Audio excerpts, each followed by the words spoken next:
Welcome to World Affairs Today, brought to you by the World Affairs Council, Washington, D.C., a leading forum for global education and international affairs.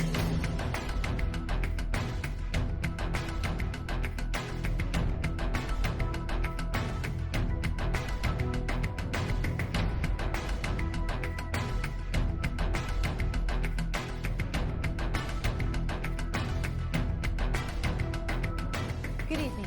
My name is Stephanie Fassler, and I'm the International Affairs Director for the World Affairs Council, Washington, D.C. On behalf of the Council, I welcome you to this Author Series event and World Affairs Today program. The world is a vast and diverse place. Civilizations have come and gone. The ethnic, language, and cultural groups that share the planet are almost too many to count. We live in an ever-changing world. Languages, ways of life die off or are subsumed by another. Yet many throughout the world seek to preserve practices and teach what has been passed down through generations. They are the defenders, the living examples of a cultural identity and heritage. To discuss with us one such group and their efforts to preserve their cultural heritage is Ambassador Dr. Robin Renee Sanders. Ambassador Sanders is the author of the legendary Uli Women of Nigeria, Their Life Stories, Science, and Motifs. Ambassador Sanders' book highlights the efforts of one group of women in Nigeria to practice and preserve Uli, a system of traditional designs and art. Ambassador Robin Renee Sanders is a career member of the Foreign Service. She has served as U.S. Ambassador to Nigeria, where she was simultaneously the U.S. Permanent Representative to the Economic Community of West African States. From 2002 to 2005, she was the U.S. Ambassador to the Republic of Congo. In between these diplomatic postings, Ambassador Sanders served as the International Advisor and Deputy Commandant at the Industrial College for the Armed Forces in Washington, D.C. She has twice served as Director for Africa at the White House's National Security Council. Ambassador Sanders was the International Affairs Advisor and Deputy Commander of the Eisenhower College of the National Defense University. Ambassador Sanders holds a doctorate degree of science from Pittsburgh's Robert Morris University.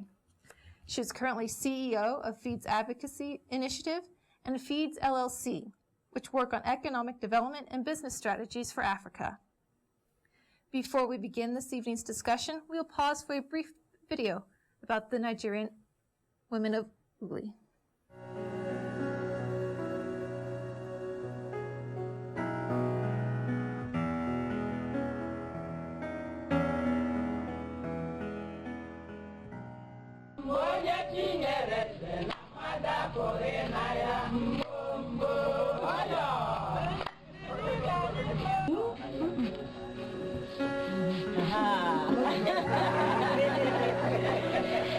What did she put on me? She put on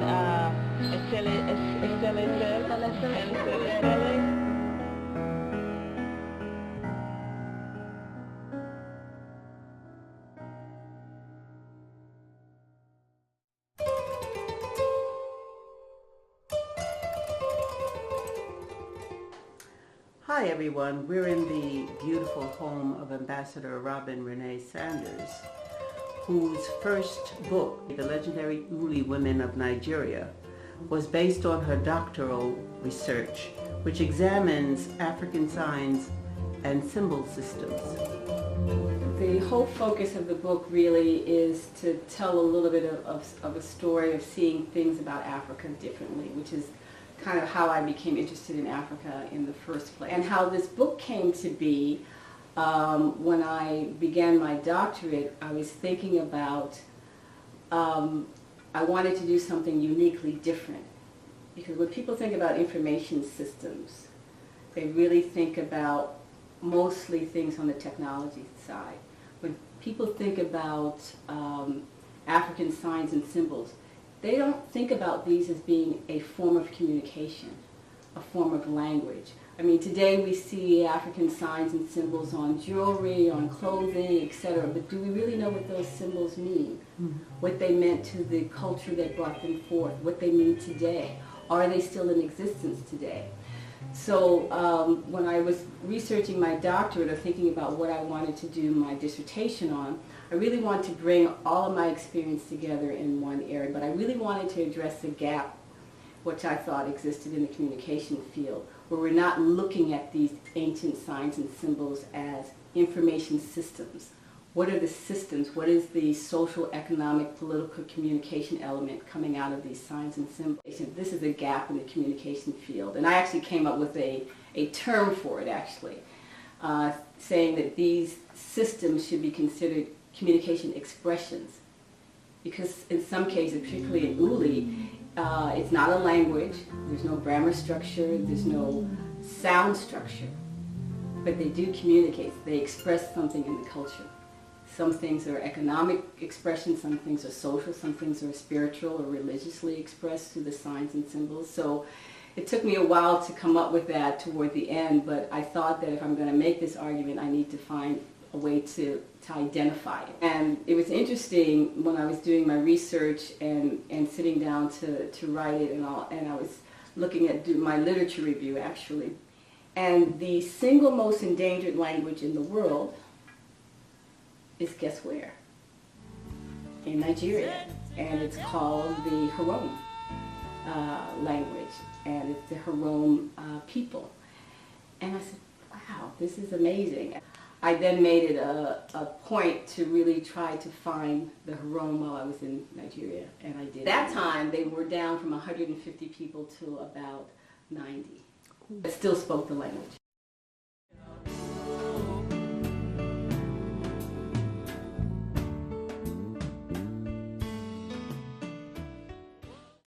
Yeah, I wanted to have a dedication to all of the people that have supported me, my family, my great-grandmothers, both full-blooded Cherokees on both sides of my family, and to the women of Nigeria, because they're the hardest working women that I know, in addition to African-American women.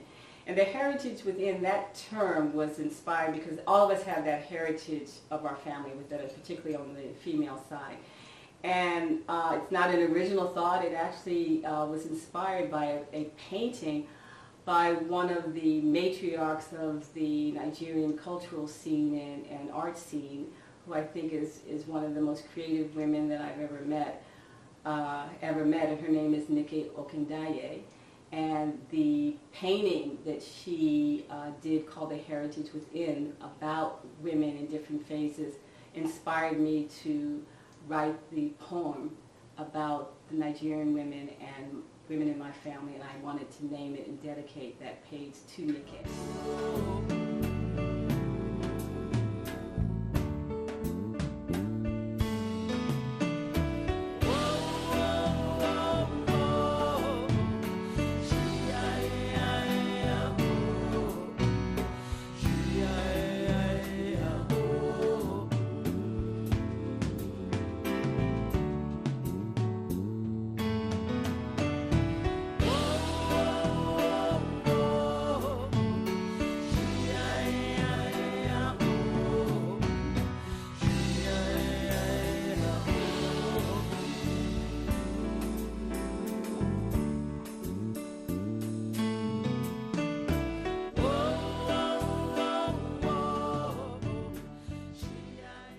It's an acronym with each of the letters representing something that I'm passionate about, that I had through my life's work. So, the F is about food security, education, economics, environment, development, and self-help. That's what the acronym means. And those are the things that I work on with strategic partners so that you really have a change in the paradigm on the continent to have better economic development and really improve the quality of life. To your other point about becoming the first African American woman to be ambassador to either of those posts, I didn't set out for that. I actually set out to work on things that I was passionate about, and I think if you do that in your life, if you make passion your primary goal in what you do every day, then it never feels like work. And that's what I did. So when people ask me how you became an ambassador, it's a really hard question for me because I never thought of myself as on a path for that. I only worked on things that I cared about, and sometimes that cost me with not getting a promotion or not moving forward or what have you. But it was about doing the right thing and about doing things that every night, no matter if I changed the life of one person, that was important enough for me to feel that I was living my passion and also helping the broader global citizenry by doing that.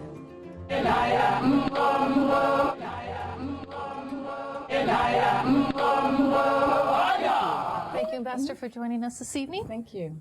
So can you tell us a bit about why you chose to write and research for this book? What made you interested in focusing on culture?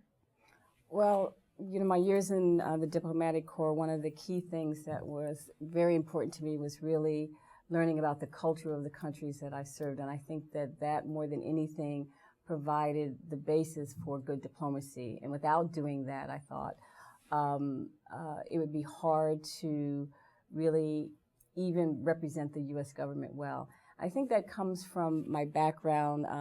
My father was a career military officer, and so I grew up living overseas and really understanding and engaging, even as a young girl, mostly in the Philippines, but in Germany and other places. And so culture was always very important to me. It's how I got to have friends, how I got to learn places we lived growing up. So I just kind of took that with me into the diplomatic corps. And, you know, throughout my years in the service, as a political officer or political analyst, I always looked at what was driving things through the optic of culture first.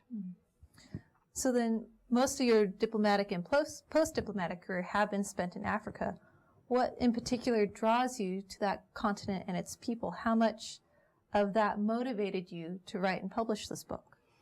You know, I started out my academic career as an information systems and a communications major. Undergraduate, I went for my first master's degree in the same field. And then it was really, you know, I always think about life being concentric circles. You never know what's going to overlap and what's going to move you or motivate you. And when I talk to young students around the country, I always tell them, don't try to plan out everything because things do happen for a reason. And, you know, to the point of your question, when I went to grad school for my master's in information systems and communication, I was a resident assistant in the international dorm. And at that time, there were a lot of African students in the international dorm. And I got to know them, eat with them, you know, hear the wonderful stories. A lot of them were, you know, grandchildren of some of the Pan-African leaders of the 60s. And so I was very motivated by this fascinating continent that I really didn't know anything about as a young adult. And so I decided to learn about it and also decided to get a degree in African Studies and International Relations. And then, and again, a part of that concentric circle was when I decided to go on for my master's in International Affairs, the dean of that department had been a Foreign Service officer. And so that kind of broadened my space and really made me do almost a 360 in terms of what I thought I was going to do, which was be a foreign correspondent. I always knew I wanted to do something overseas, but I really thought I was going to be a foreign correspondent or in media in some way. And I still think part of diplomacy is media in a lot of ways. And so that skill set I think I've used throughout my career and even in my post-career. And I do want to say for the record that I left the Foreign Service in 2012, and I now am a CEO of my own advocacy initiative. But you know, as I went through that process and really decided, you know, what areas of the world I wanted to focus on, I turned to Africa for a number of reasons. One, I didn't think that the U.S. was engaging in Africa in a positive way. And my experience with all of these very young, dynamic Africans at Ohio University really enlightened me to look at Africa quite differently. Okay. So tell us about Uli. What is it, and tell us a bit about the women in the book. Well, it's really a cultural practice, and one of the things I've tried to say in the book events that I've done is to think about it more as a cultural practice. It's not just about signs and symbols. The signs and symbols are an expression or one element of the practice. The practice itself includes adornment, because historically, dating back to the early writings about Uli, it was worn on the body and only worn on the body for special occasion and only by certain people in the community. You know, if you were an elder or a royal leader, it was put on for naming ceremonies and marriages and things like that. So it was very much a special practice that was also used as part of the traditional religious practices of respecting and paying homage to deities. Uli is a couple of things. It is the adornment. It is the practice of taking the Uli plant, making the ink from the plant, and the practice of taking that ink and put it on the body. That one little clip you did see of Madame Lebe putting the Uli design on my hand, that is the Uli ink from the plant that she is putting on my hand. And hopefully we'll be able to show you the video at another time, or we can direct you to it online. You'll be able to hear her talk about putting the Uli design on my hand. Mm-hmm. And so I want you to think about it as a practice of which these elements are a part. There is a new subculture about Uli that talks about art, which is a more modern thing that comes from the 1930s and 1940s, but the traditional historical practice that predates colonialism is a broader practice that has several elements to it. And with Uli art, you mentioned it is traditional. At a certain point it fell out, but is coming back into style. So I have seen books on Uli designs, but what makes yours different from Because I'm not those? talking about Uli as art. The whole first chapter talks about the fact that the contemporary vision of Uli is about Uli art. These wonderful ladies don't recognize Uli art. It's not their practice. It's not part of the practice that they have traditionally known all of their lives. Uli art is really a modern thing that was really a mechanism to try to preserve it, to look at the artistic value of the signs, even though itself Uli is not known to the traditionalists as Uli art. It is known as a cultural practice of which several things that I already outlined happen. The adornment on the body, the homage to deities, and the fact that it is done connected to specific ceremonies for specific reasons. Mm-hmm. And so I really make a demarcation and add to the literature about Uli, because most of the literature that you do read about Uli is about the modern Uli art. Where a lot of the modern artists don't really know what the meanings of the signs are, where these ladies still do. So what are some of the cultural and academic lessons that the average reader or student can take from your book? Well, I would say there's an academic, there's a cultural, and I also think there's a diplomatic message, which I definitely want to leave on the table. From an academic perspective, I started my, academic career as a communications major, looking at systems and information systems. And so my mind thinks that way. I'm not suggesting that everybody's mind has to think that way, but for me, everything is a system. You have to just figure out that system, whether it's a cultural system or something else. And so from an academic perspective, I think that when I talk to students around the United States and elsewhere, I talk about thinking more broadly about things. You come into a room or you come into even an organization for the first time. You are the outside coming into an existing organization. So what is the system that you have to understand to be successful in your work environment or in a community environment? So everything to me is a system, and that is kind of part of the academic message. But the one that I particularly addressed in this research is I was making the argument within the communication and information systems field that we need to start paying more attention to these endangered practices, because they are messaging, they are communication elements, they are mediums to a message. And we don't really talk about those within the information system and communications field. And so that's the gap in the literature for my field that I was trying to make a point in. Culturally, I think I've talked a little bit about the culture part and, how important it is to understand culture. And I'll just take a quick back step to diplomacy on that, because I think one of our challenges as the U.S. is to really be able to understand the cultures that we are engaged with in the world more fruitfully. We may not always understand, we may not always agree with the approach, but I think in order to be able to have, what we call in the diplomatic world, some kind of mutual understanding, to be able to have a dialogue. I used to tell my staff in Nigeria that we may not always, get it right, but the idea is to, work to make people believe that we really, number one, care, that two, we may disagree, but we respect, and we are willing to at least engage in a dialogue. And I think that those are really important messages that I think we need to, particularly in the global environment that we live in today, really take to heart and to use more effectively. So that would kind of lead into my next question with regards to being an international affairs professional and a former U.S. diplomat. What do you view as some of the key elements of diplomacy, good diplomacy? And has diplomacy been able to adapt and change to the current global issues?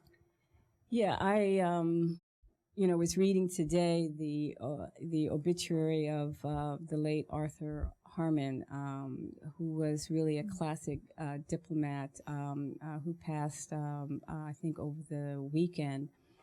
And in one of the comments from a colleague, he talked about sort of this, the dying passages of diplomacy today, the dying tradecraft of diplomacy, and how that's affecting how we behave as diplomats globally today.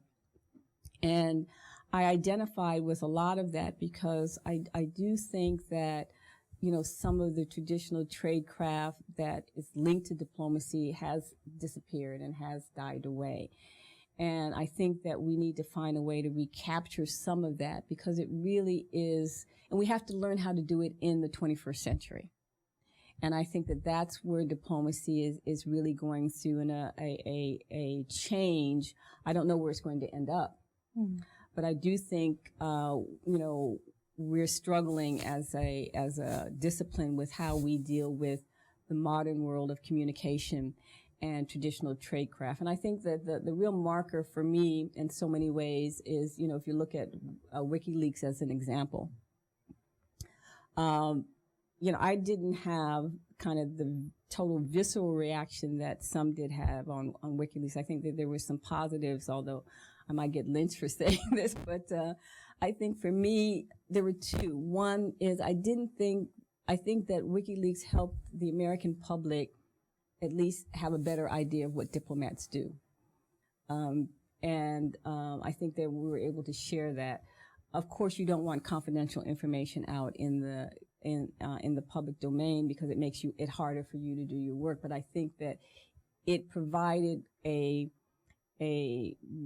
line in the sand of how you do diplomacy today. How do you manage diplomacy when there is so much in the public domain?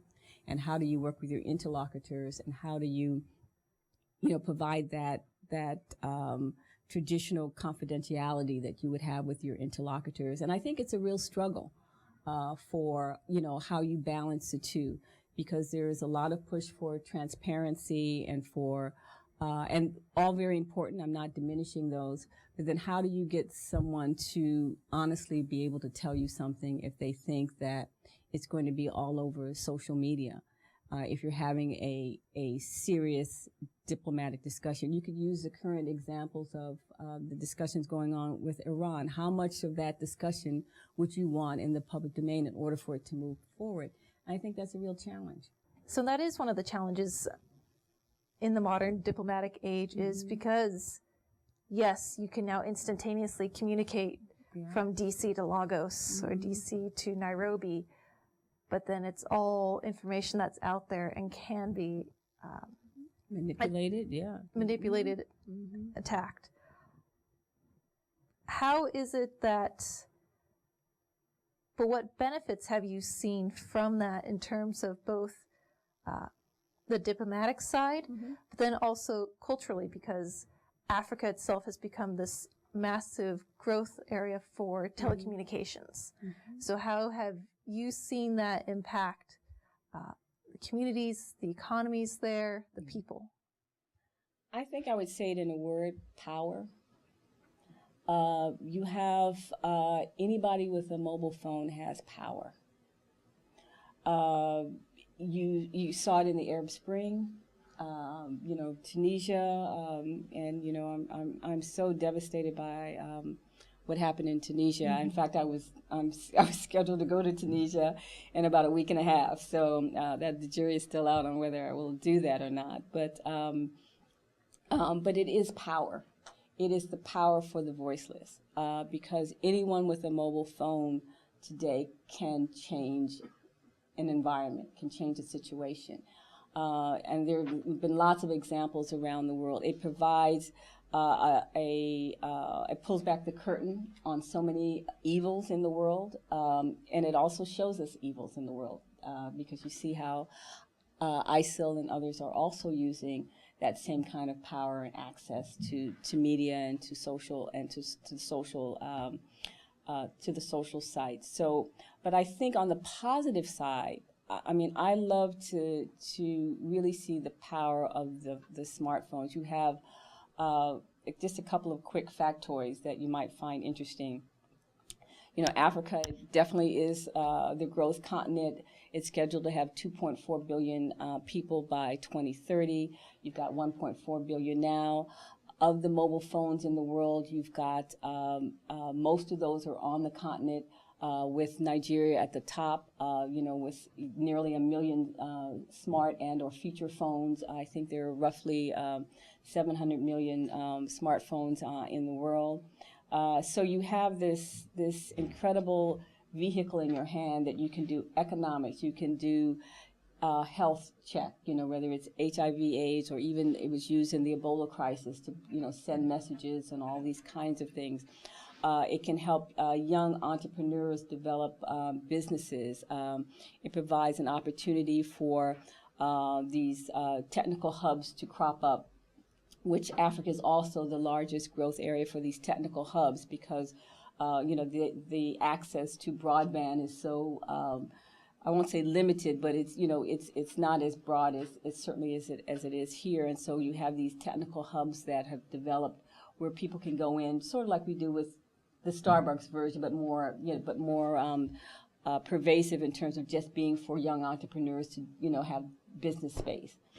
And so I just love seeing that, because I do think for the future of the continent that small and medium-sized enterprises and entrepreneurship, they are definitely the way forward to change really the dynamics. So it's really the power that information technology has brought to the farmer. My favorite example that I talk about a lot is the app called iCow, where farmers in the middle of Uganda or Benin or anywhere, they can communicate with other farmers about the cost of their milk at the market today, and have their own kind of mercantile exchange on their mobile phone. And so of the 30 billion apps that have been created, most of those have been created in the last 5 years in the developing world. And I call those kind of leapfrogging or workaround solutions to social and political issues that they're facing. And I think that's power. So then what are some of the most immediate challenges, other than the ones you've mentioned, access to broadband, having governments responsive to the people, that you see on the continent of Africa, socially, politically, economically? I'm getting ready to head out to Nigeria over the course of the weekend, and between now and 2006, there are going to be a number of very critical elections on the continent. And I guess in my mind, I'm wondering what a Arab Spring-like activity would look like in sub-Saharan Africa. because in the last 18 months to 24 months, to me anyway, there's been a little bit of rollback on the forward progress on democracy and governance. There was kind of a positive trajectory for a while, and now I'm a bit concerned. I have been for the last 2 years or so that's kind of rolling back to where we were, in the late 1990s and early 2000s, where people do not want to leave, their presidential seat anymore. And so that worries me. So governance to me would be right up at the top. I'm getting ready with my team to launch something that we're calling the Feeds Index, and it will be looking at the pillars in the name of my entity, Feeds, which really focuses on food security and housing and hunger and economic development and things, and education and health, some of the key global issues for development. And what that will do is kind of put in perspective, where energies need to be placed and how people feel about their well-being. What does the average African in Congo or DRC or Cameroon, how do they feel about their well-being in their nation? Mm-hmm. Do they feel they can have honest elections? Do they feel that there is corruption within their government? Do they feel that they have enough money to eat every day, when the average African makes about $1.25 a day? And that is searching for things so that you can make that $1.25 a day. That's not a guaranteed $1.25 a day. And I already gave you the population figure number. With the youth bulge part of it, that means people between 18 and 29 being the bulk of the population over the next 5 decades. Mm-hmm. So what does that mean for the future? So as optimistic as I am, it doesn't mean that I have rose-colored glasses on and I don't see the challenges. And what the Feeds Advocacy Initiative does, which is a very small entity, but it's what I decided to do with my time when I came out of government. These were the issues that made me jump out of bed in the morning and want to work very hard to find a way to address, or to lend my voice to, or lend my experience to over the course of the years. And so that's what I'm doing now. But I think it's very important to, keep in mind the figures that I've given you, sort of the future paradigm of where things need to shift. But at the top of that list is good governance, because from that enabling environment, everything else can come. Mm-hmm. As you mentioned, there's going to be a number of elections in the next year or two. Nigeria's, after being initially postponed for 6 weeks, will be the first of these series of elections. So then what do you see as the challenges for Nigeria? Obviously, the security situation is a significant factor, right, with Boko Haram. Unfortunately, the schoolgirls who were taken from their school almost a year ago now have not all been recovered. What do you see? Is that going to be what's on people's minds the most when they go to the elections, or are there going to be other factors involved? Oh, there are definitely going to be other factors, for sure. Again, it goes back to my default comment about governance. I think that Nigerians will be, looking at who they think can govern well, over the next 5 years. And I think that security component is all part of that. Security, economic, all things, I think, as I said before, kind of come out of good governance. And it's up to the Nigerians to decide who is better placed to do that for them. I am really hoping, I know that the chairman of the Electoral Commission, which is called INEC, gave a press conference yesterday, talking about how ready they were, even more so than they were on February 14th. You've got about 82% of the voter cards distributed. Not to really bore you with facts, but I've just been crunching the numbers because I've done a lot of discussion and talk about the Nigerian elections, and because I was on the ground in Nigeria for the run-up to the last election with my team. So I know the numbers to look at and know the numbers to pay attention to. And I think that one thing that gets forgotten a lot is that in the last 2 elections, only about 40% of the registered voters went out to vote. And if you look at even the U.S., we're right about there too in terms of the number of registered voters that actually go to the polls and vote. So when I look at the number of registered voters, the number of what they call local government areas where cards have been distributed, and this 82% distribution figure of voter cards, they can have a good election. Doesn't mean that everyone who is an internally displaced person will get an opportunity to vote, although the chairman has said that they have a plan in place, at least to reach most of them. And out of the 774 local government areas, there are really only about 17 that have IDPs. And Chairman Yeaga, who I have a lot of confidence in, has said that they believe that they can reach most of those. And so, barring any unforeseen circumstance between now and the 28th, I'm hoping for the elections to happen and to really end up only in one place. And that place is to be declared free and fair. Because as large as Nigeria is, and as important as Nigeria is, not only for the sub-region, but as a bellwether for the continent in so many ways, I think it's critical for Nigerians and for the continent for Nigeria to have a good election. And as I mentioned in the introduction, you taught at the National Security Studies and the National Defense University. So you mind shifting a bit to national security issues both between Nigeria and the United States? So recently, President Obama hosted the Presidential Summit on Countering Violent Extremism.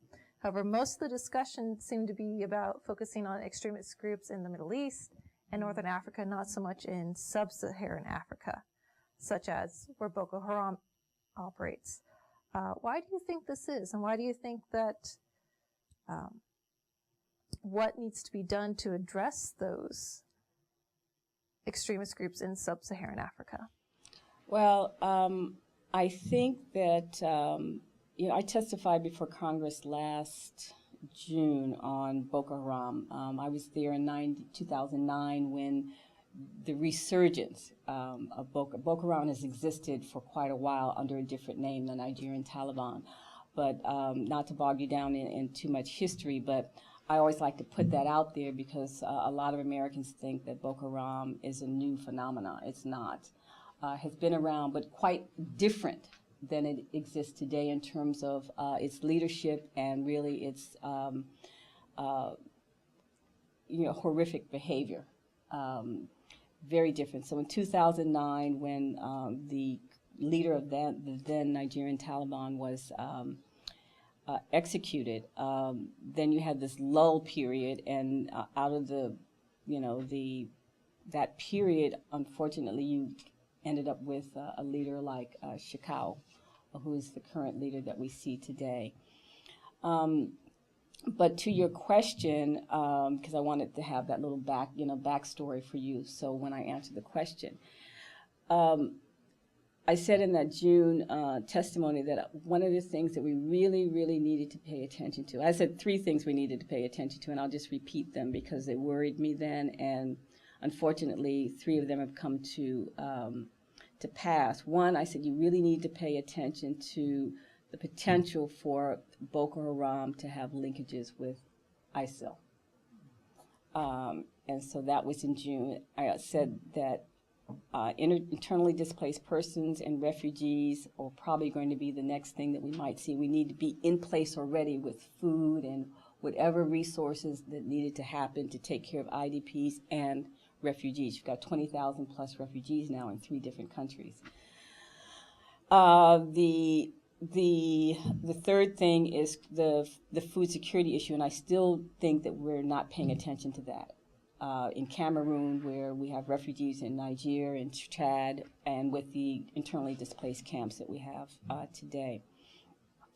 But this national security, looking at extremism, is going to be different for us because I think when this conference was, we were thinking of our own national security.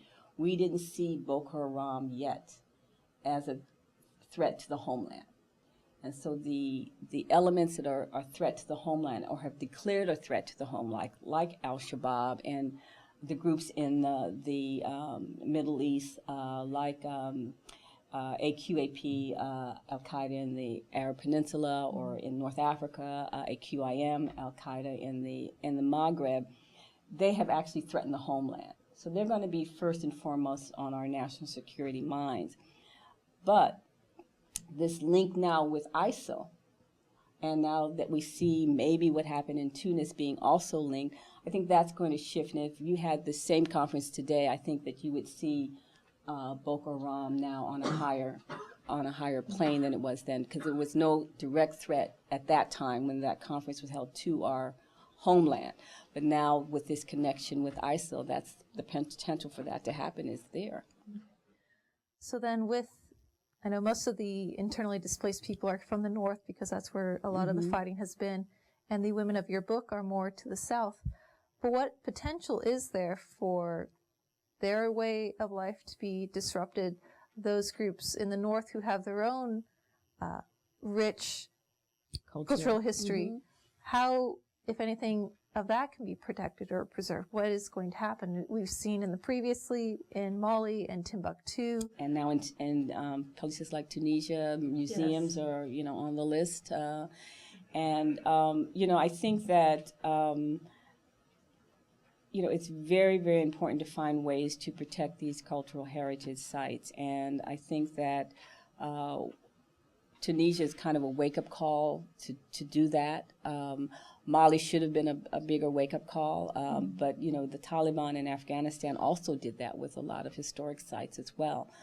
But I think that it's important to really, keep things in perspective that, as you look at your security framework as a national security person, and, one of the challenges with being a national security is really, I won't say predict the future, but really have, things on your radar screen that you need to be paying attention to. And we have good analysts that do that. We really do. What sometimes happens, though, is that, their analyses just either don't make it all the way up to the chain.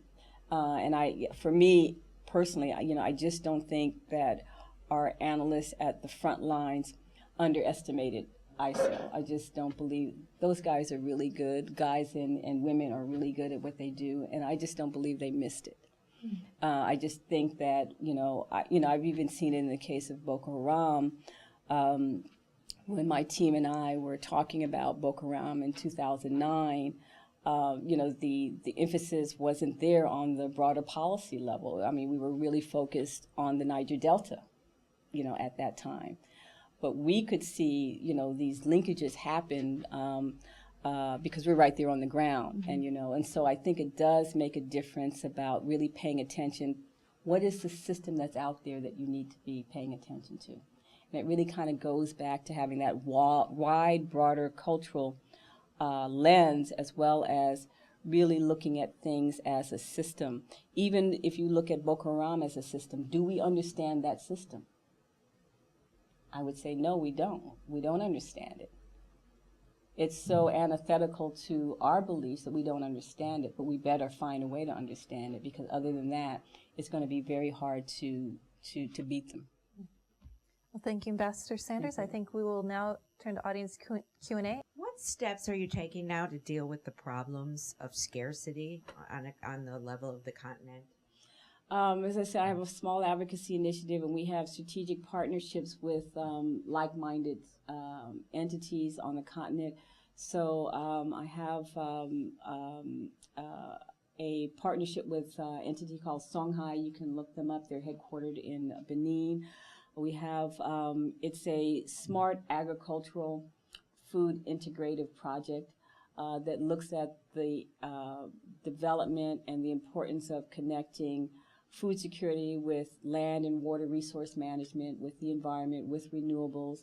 But it's a real practical project where things get produced, and we are doing training for what we call farmer entrepreneurs, for young people, because agriculture is the biggest sector on the continent in terms of workers, but particularly women. And so how do you do climate smart food security projects, and Songhai is that. We're only in about 5 countries. As I say, I try to keep my footprint really small. We do small and medium-sized enterprise training and development. I'm not working in the health sector, although I pay attention to it in terms of my writings and things like that. We work with democracy programs, information systems and technology programs. You know, what are the workaround solutions that myself and my strategic partners can develop for education? One of the main challenges on the continent is in education. Just giving you a quick example, on the tertiary level, you may have people that are qualified to go to university, but there's no space. And so we've, you know, developed a workaround solution for that, where you don't have to depend on, you know, the internet full time, particularly if you have power and electricity resources. You have, 600 million people on the continent that don't have access to electricity every single day. And then you have the President's Power Africa program, that is a great program that is trying to address that and deal with that. And so we work on that. We have a affordable housing partnership. Mostly that one is in Nigeria mostly. Just to give you an example, there are 17 million people in Nigeria without affordable housing, just as an example. So those are kind of the kinds of things that we're doing now. Can I have one more? So you said you were involved in 5 countries on this initiative. And how the Songhai one? Right. Yes, right. ma'am. Uh-huh. How? Because you've talked about Africa as a continent in general, and yes. I'm just wondering how you expect it to trickle down elsewhere. Well, it's I don't have that expectation, and I think that it takes a village. It takes a lot of people. I mean, I can, and my strategic partners and my small team, we can do what we can contribute to in a smart, efficient manner, and that's what we do. But it takes everybody, and it takes, having these discussions and sharing this information. And I look forward. One of the reasons why I do the school visiting scholar programs is really to talk to young people and get them inspired about looking at Africa as someplace, particularly if you're into public policy or development, or even into global finance or investment, because of the emerging markets that are on the continent. Think about Africa differently. I wanted to ask you a question. You talked about the Arab Spring and authoritarian governments not willing to change. And the question is there any infrastructure in terms of political infrastructure? I mean, the Arab Spring was a disaster for liberals. They either got crushed in Egypt, or they ended up getting crushed in a different way in Syria. And so is there really any kind of people who are really capable of taking over and running a government if they were able to get somebody out of power? I think that the continent has, a dynamic and vibrant, youth there. And I say youth with a big Y, the anywhere from 15 to 30 with, the next generations coming up. And absolutely, I mean, you have smart, dynamic, creative, creative people all throughout the continent. So, yeah, I don't worry about that. What I do worry about is the space, the governance space that will let that come to fore. But I don't worry about the wealth of talent that's there, because it's definitely there. And, it's you can go to some of the smallest villages, and the solutions that people develop on their own to address the poverty environments, it's just amazing. So I don't worry about the talent, but I do worry about the space for that talent to thrive, yes. Madam Ambassador, you spoke about the need for good governance throughout not only the African continent, but obviously the country of Nigeria. And I remember about 4 years ago, we were all excited about, Nigerians were excited about the candidacy and then the election of now President Goodluck Jonathan. And since then, I think a lot of people have been perhaps disappointed that he's not really been all that much different with the cronyism and corruption and things like that. Could you please address, I haven't been following it that closely in the interim, but it seems like the 2 main candidates now are Goodluck Jonathan and Buhari, and it seems like that might polarized the country. Could you perhaps address maybe some of the other viable candidates in the upcoming election? And if you might speculate, who do you think has a chance of winning, or if good luck Jonathan will be definitely reelected? And who do you think might perhaps be best for Nigeria if he were elected? And I have a follow-up, if I may. Okay, let's see if I can remember all of the parts to it. I think it's going to be extremely important for all of the political parties and the politicians to allow a free and fair election. And that has got to happen for Nigeria to really move forward, not only on some of the challenges that we all know and that you've already articulated, but certainly on the security side as well. In terms of the other part of your question, you're asking, whether or not, I, think a particular candidate will do better than the other. I'm going to have to defer that, for another time.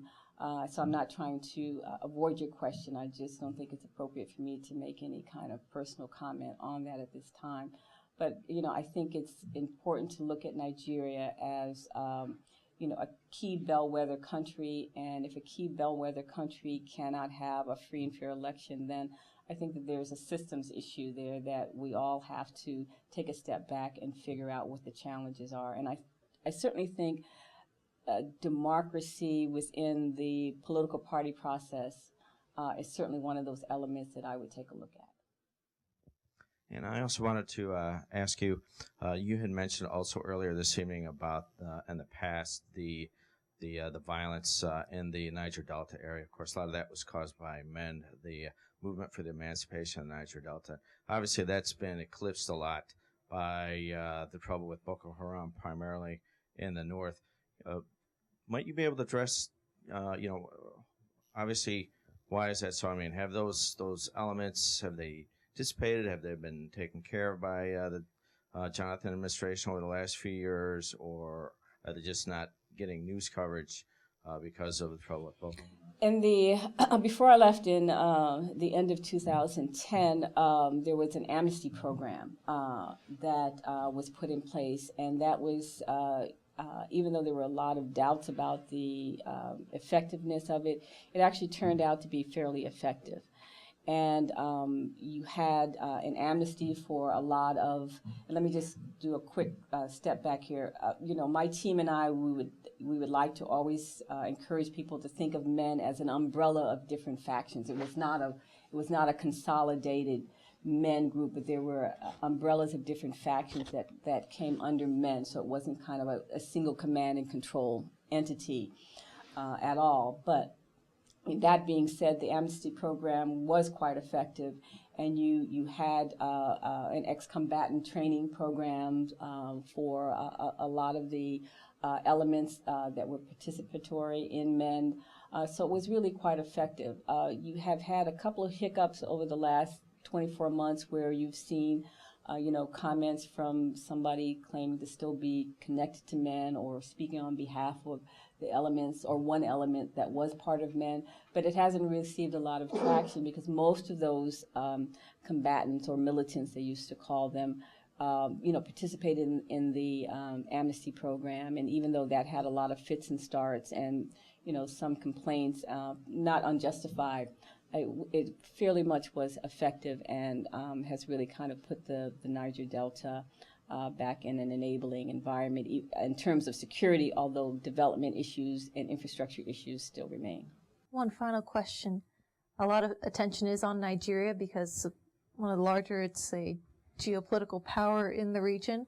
But what are some of the other sub-Saharan elections that we should be mindful of in the next 16, 24 months? I think you have Burundi coming up. Then you have, we don't know what's going to happen necessarily in Burkina Faso. Burkina Faso had a huge change in power. President Compaoré had been on seat for 30 plus years, and you had, one day he was there and one day he was gone without violence, really. And so the question is what's going to happen there, when they do move to the elections. Will you have elections in the Central African Republic? Will it be stable enough to do? So you have about between now and the end of next year, about 15 elections coming up, and I think they're all important because every successful free and fair elections, with everything that means, is a step forward for the continent writ large. And so even though Nigeria might have a bigger impact one way or the other, I think every single election is so critical. And I also want to leave you with this thought. You know, and I focus primarily on sub-Saharan Africa, although with my other hats on, with certain boards that I sit on, I do have a broader picture of the continent, and I served in Sudan early in my career as well. So I also have that, Middle East kind of connection that I always paid attention to since Sudan was my first African post. Where I was exposed to just about everything, you know, war, famine, locusts, sandstorms, IDPs, refugees, anything that you can possibly think of in my first African assignment. And so it makes me pay attention to all of these sub things that can churn, at the kind of, non-macro level that then turn out to be major issues. But I think that, going forward, keep in mind that there are 47 countries in sub-Saharan Africa, all with a voice on economic and social and political and development perspectives.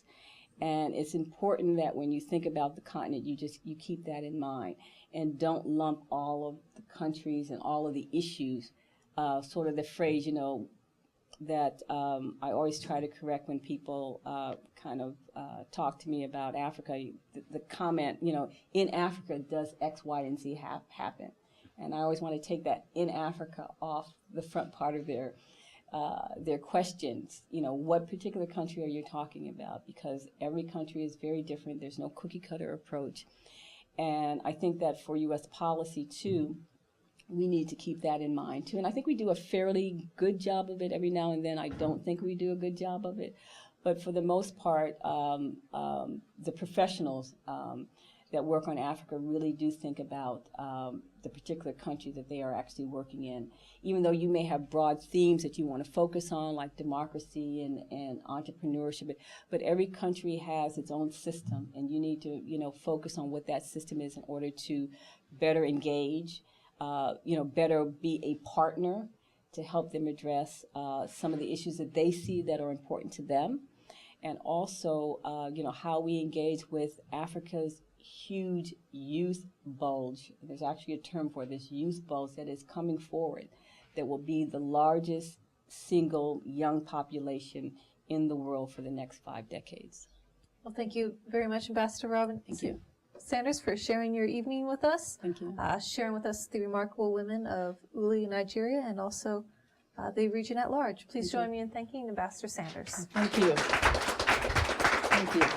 Thank you for joining us for World Affairs Today, a production of the World Affairs Council, Washington, D.C.